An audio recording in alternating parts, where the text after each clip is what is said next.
Howdy, everyone. Thank you all so much for being here. My name is Alex. I'm the founder of Gameplay Candles, and I'm joined today by my good friend. He's been delving dungeons, divining destinies, devising dialogue, driving decisions, damaging divas, detecting diversions, disliking derision, and developing drama for our group nonstop now for, what is it now, like 4 months, Steve? 5 months, maybe? Maybe about 5 months. Anyway, please welcome DM Steve as my guest here tonight. Like permanent guest. Permanent guest. Yeah, it's not really fair to call you a guest, I suppose. At this point, you're a co-host.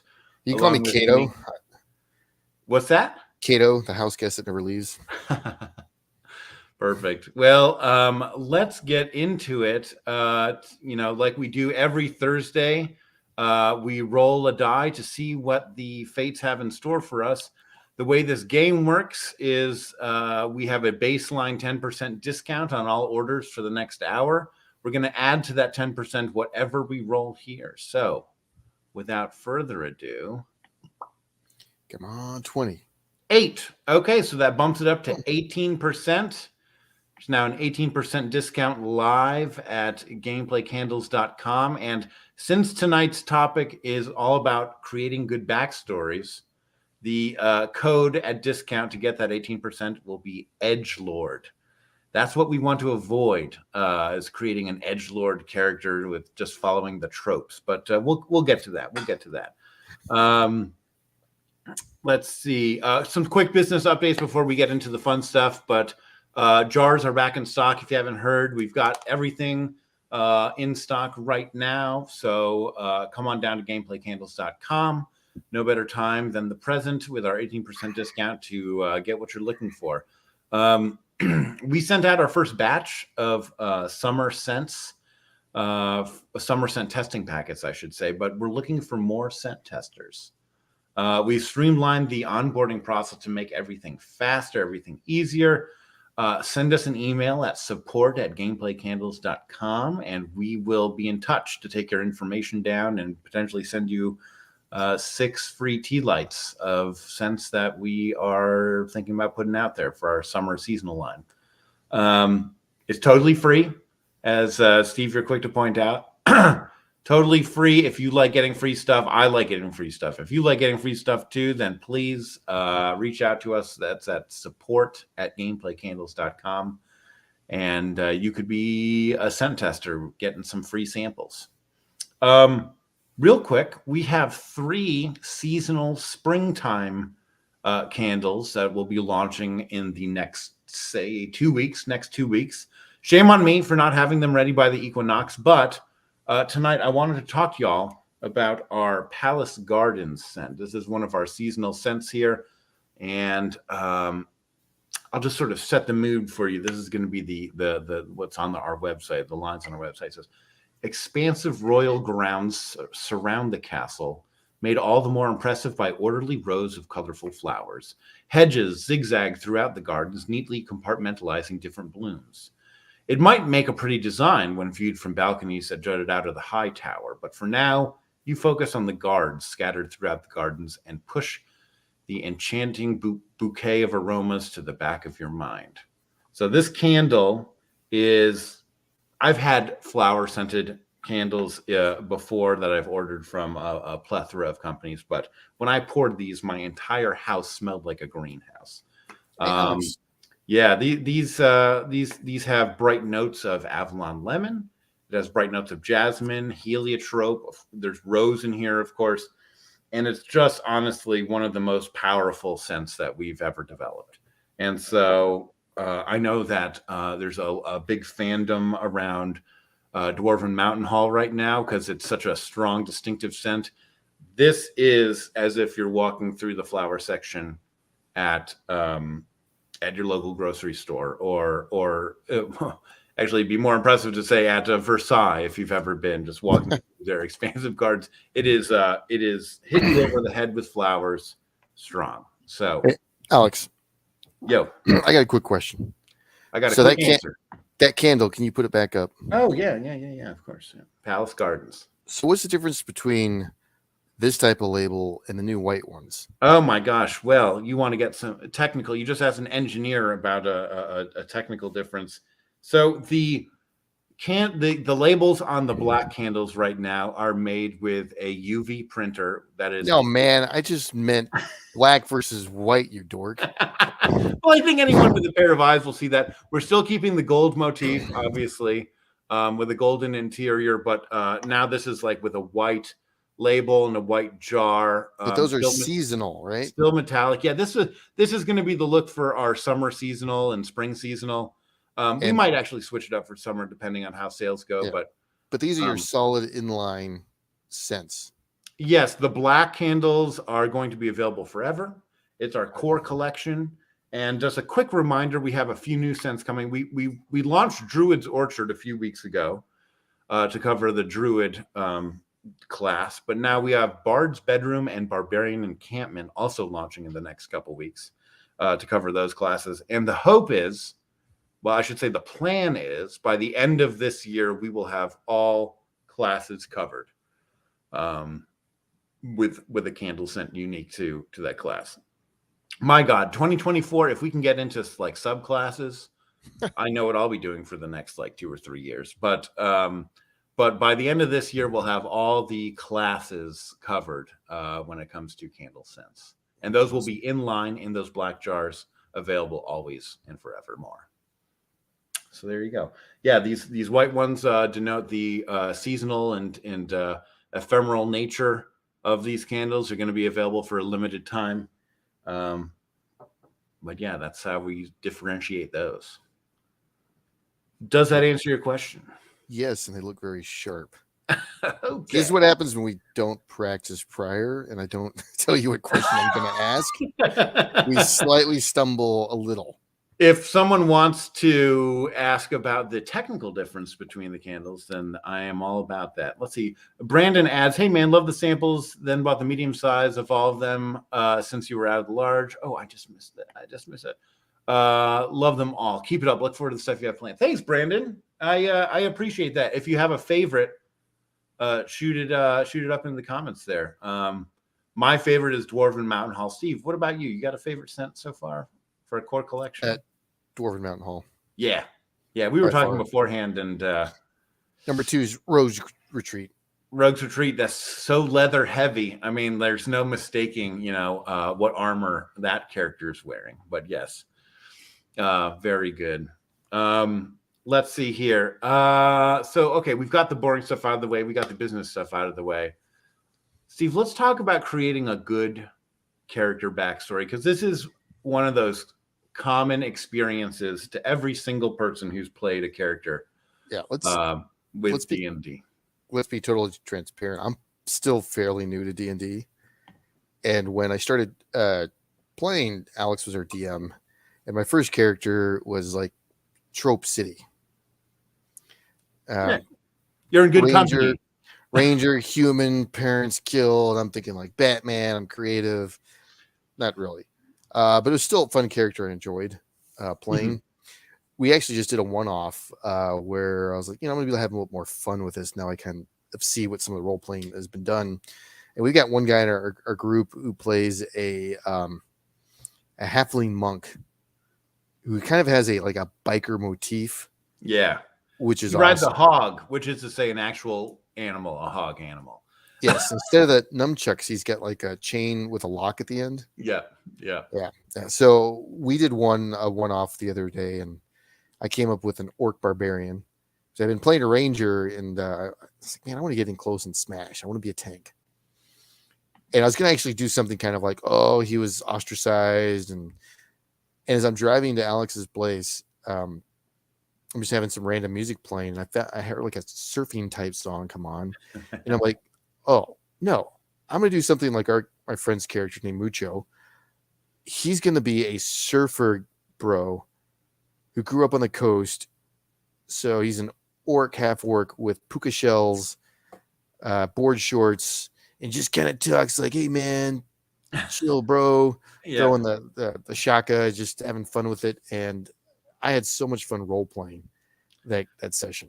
Yeah, and the backstory is really like your first introduction to the group about your character and how you'd role play that character. So if you're going to do an accent at all, this is the time when you first meet the group. This is the first session, and you guys are, I don't know, whatever circumstances bring you together, but like the classic is you're sitting around a table at the tavern and you're explaining yourselves.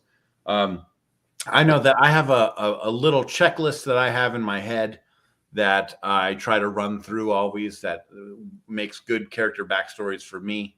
And I was just interested in your experience, Steve. Like you mentioned, you're a newer character, but I love playing with new players because y'all have fresh eyes on the system. And a lot of times when you're playing with people who've been playing for a while, they just fall into a routine, you know. So yeah, one could argue my little checklist is a routine itself, but I got a couple points I want to bring up here.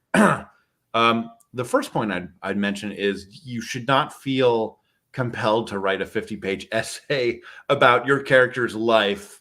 And, you know, it all started when my parents emigrated from across the narrow sea or whatever. You know, this should be an exercise in fun, an exercise in creativity. I know I do D&D because it is one of the few creative outlets that I have.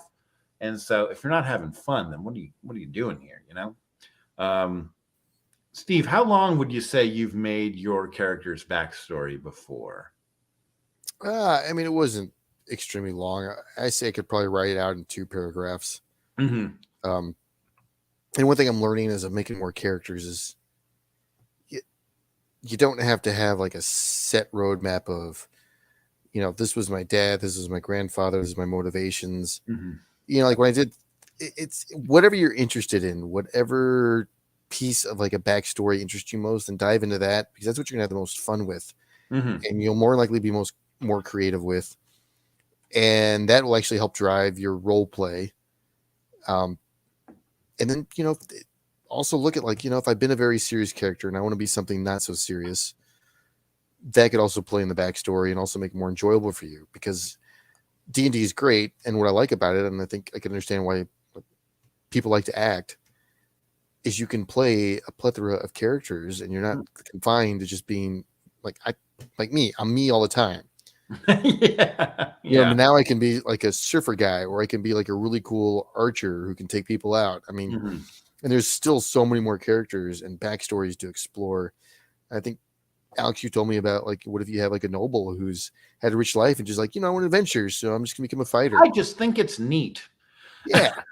I picked up a sword and I'm going to go have some fun, even though I Yeah. live a great life. I mean, there's so many different things that could drive where your character goes, which then will translate to motivation and how you role play your Yeah, one of the points I was going to discuss was, I mean, you said like don't have a checklist where you need to say this is my motivation, but I do think it's important that at the end of your little presentation to the group, or at the end of explaining who your character is or whatnot, there should be no question about why you're there and why you might be interested in joining the party.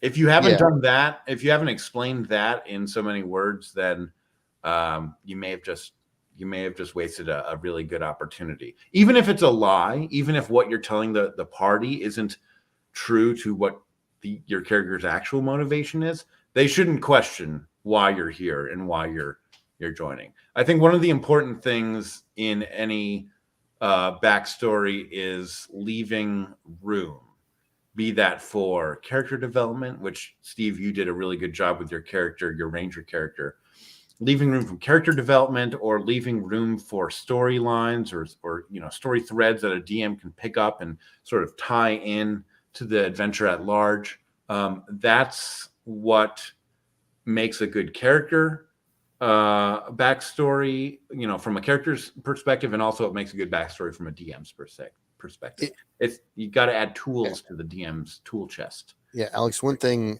when I was starting to DM, I was very nervous about like, man, is the story going to flow? Is it going to be smooth?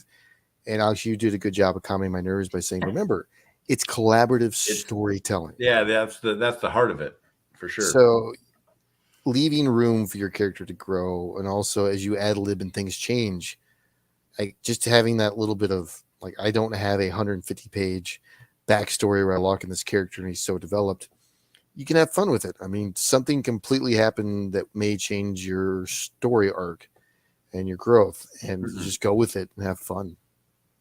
Yeah, totally. I mean, like I said, fun is the goal here. So, Steve, I remember your ranger character had a grudge against owl bears because of something that happened in your character's backstory. I think the owl bears were responsible for the death of your Yeah, parents.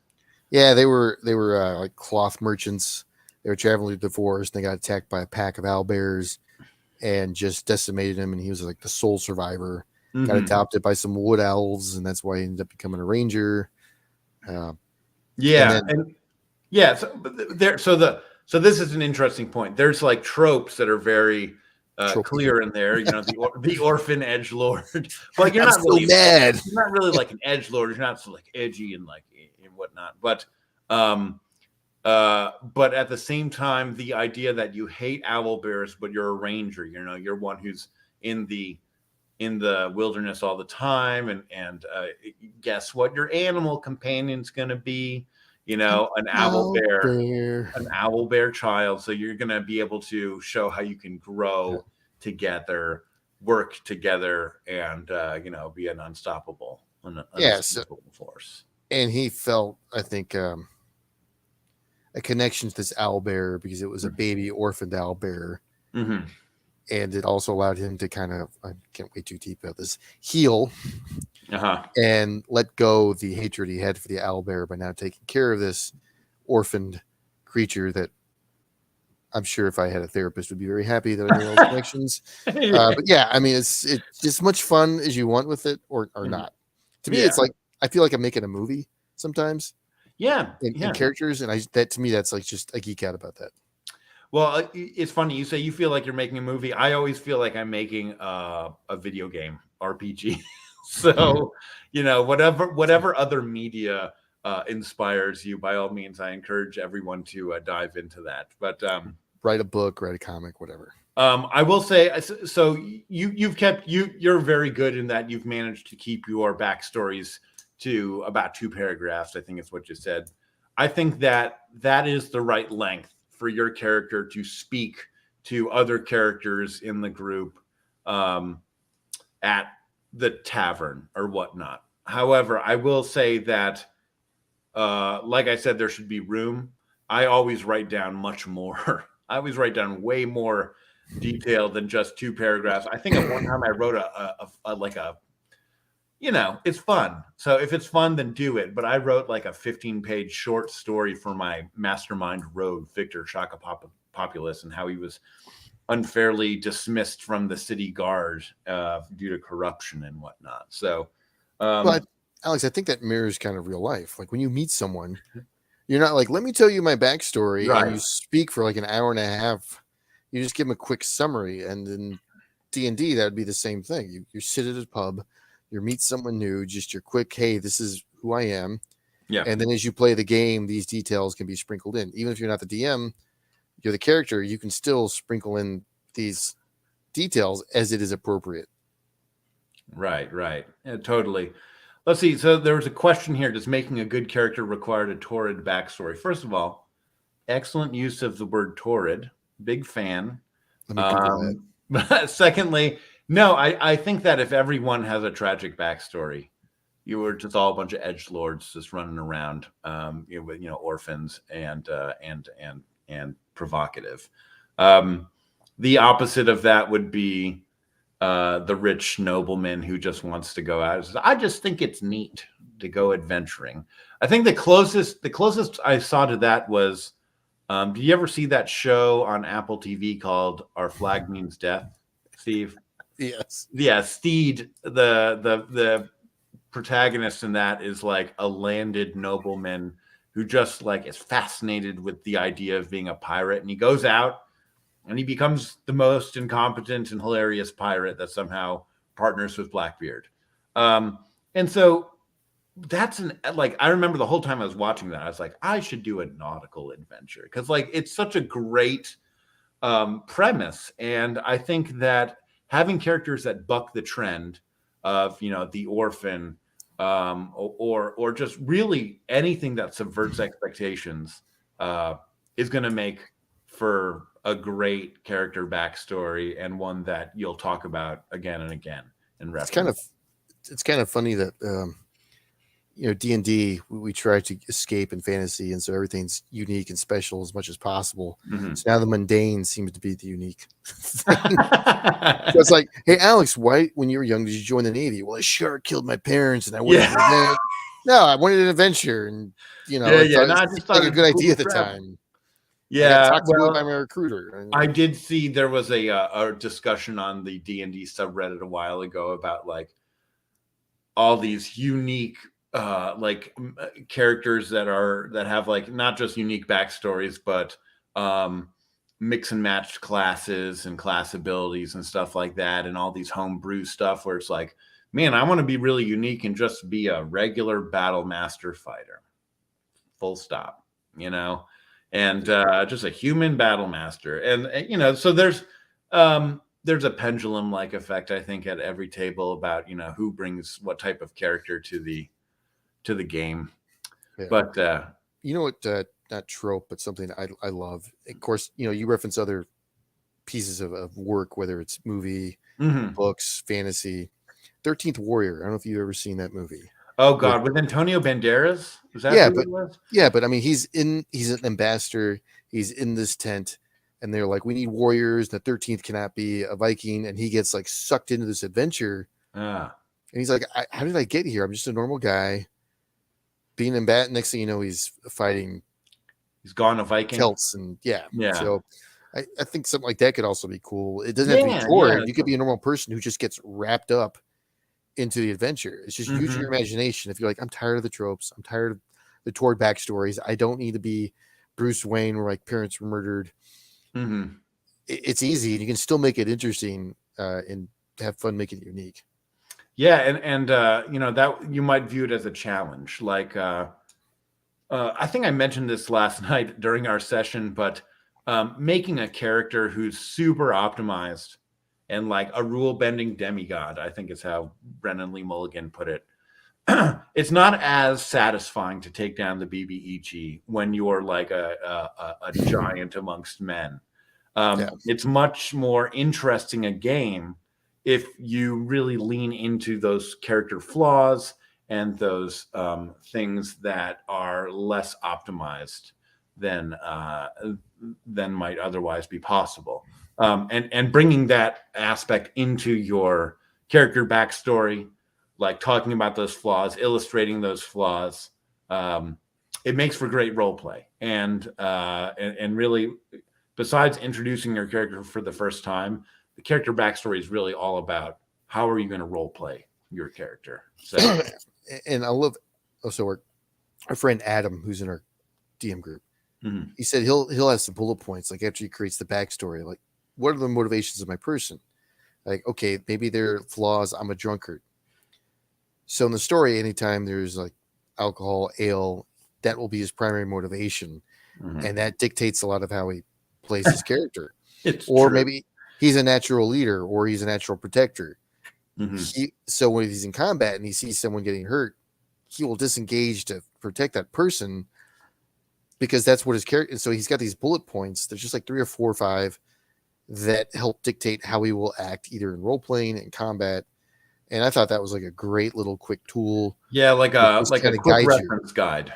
Yeah, like what would my character do? Okay, yeah, he's going to run in battle because he doesn't care. Maybe he wants to die. I mean, whatever you want to have that trope or backstory. Yeah, just having those few, and like you said, it's the backstory that drives those motivations that you can use to role play, and then pretend like I'm not some guy who works in corporate America. I'm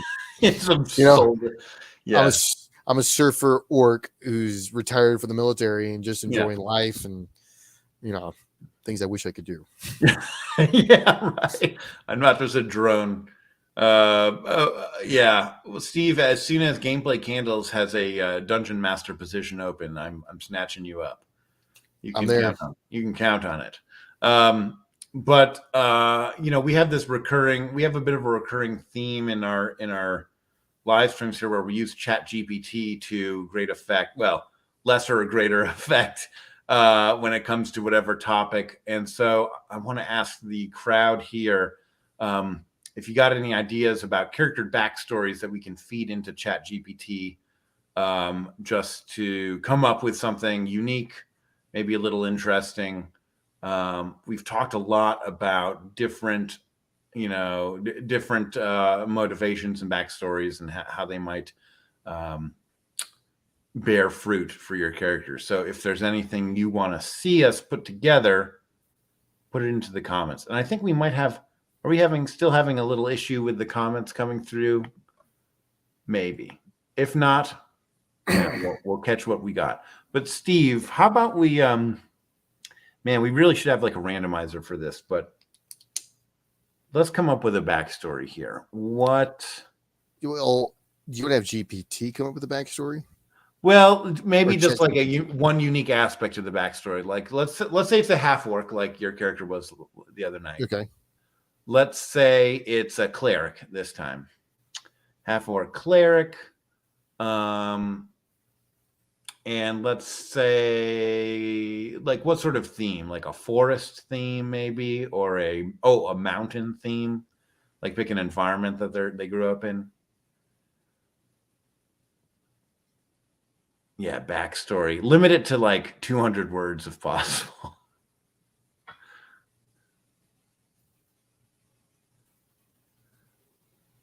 Let's just see what we come up with. See what happens. Let's see if we can break it. Yeah. Oh, look, it's taking a long time. Now, here we go. Grom. What does it say here? Grom was born to a human mother and an orc father on the slopes of the Great Mountain Range. He was raised in a small village of half-orcs who worshipped the god of the mountains, Moradin. Grom was drawn to the teachings of the clerics who tended the village shrine, and he eventually became one of them. As a young cleric, Grom... Oh, this is giving like a specific details here. As a young cleric, Grom helped his village by healing the sick and injured, leading expeditions to the mine of the mountains for precious metals. However, disaster struck when a group of raiders attacked the village, killing many and burning homes to the ground. Grom and a few other survivors fled to the nearby monastery, where he honed his combat skills and deepened his connection to Moradin. Damn, see, that's great. And also tragic trope. Yeah, it's a bit of a tragic trope, but I'm thinking of it as a DM, like, there's strings to pull there. There's like, oh, who are these fucking raiders? Or oh god, can I say that? Who are these raiders? Who are these raiders that killed his family? You know, like Grom might want to go out and get revenge there. Or what about this monastery? Is there any way he could like pay tithe or tribute to the monastery, make it into a stronghold potentially? Or what if the monastery gets attacked and he has to come back to try to defend it because that's where he grew up? Oh, here we go. We got a comment. Female druid with a knack for poisoning her enemies. All right. Rough and unapproachable, he will always stand in for those in need no matter the cost. Story for a female druid who likes to poison her. I'll fix that. Poisson. Yeah, it's French. Wow, I really screwed that spelling up. I can't even see it. Oh, look, I'm like right in my camera. Station. Jeez Louise. Poison. There we go. I That's thought. How do you spell poison? Poisonning. Thank you. I'm done. They got it. Serial grew up in a small village nestled deep within the dense forest. As a child, she was fascinated by the natural world around her and spent most of her time exploring the woods and learning about the plants and animals that called it home. It wasn't long before she realized that the forest was a dangerous place and that sometimes the best defense was a good offense. As Serial grew older, she began experimenting with various plants and concoctions, learning which could be used for medicinal purposes and which could be used to harm. She discovered that she had a natural talent for crafting poisons and using them to take down her enemies. However, her life took a dark turn when her village was attacked by a band of murderers. Let's see, here she used skills to poison the bandits, but in the end, the village was destroyed and her loved ones were killed. Serial was consumed by grief and anger, and she turned her back on the druidic training, focusing instead of skills of assassin and poisoner. Oh, that doesn't quite fit. But Yeah. Oh, travels the land again, using her skills to take down those who seem to be threats in nature or to her own safety. You know what would be really good in this world Hmm. is a cleric who's a therapist. Just like he worships the god of mental health and Yeah, trying to. healthy well-being. And my job is just finding adventurers who have tragic tropes and trying to help them Some deal with fantasies those. are just too far-fetched, Steve. And also boring or really hard to play. Yeah. Creating well-adjusted characters in her wake. It's really how to take down heroes. Yeah, probably too much. Too much. Well, Steve, that was fun. So it's already been 30 minutes. And it's flown by. It really has. It's been another fun conversation. And we do this every Thursday. And we have a flash sale every Thursday at gameplaykandles.com. Right now, you can use the code EDGELORD at checkout to get 18% off your order for the next, it's like 30 minutes or 29 minutes until 10 o'clock Central Time. If you miss it, if you're seeing this after 10 p.m. Central Time on Thursday, don't worry. We do this every week. So, Steve, thank you so much for the conversation. No, thank you. Enjoy this and go buy candles, people. 18% off. There you go. We'll catch up with y'all later. Take care.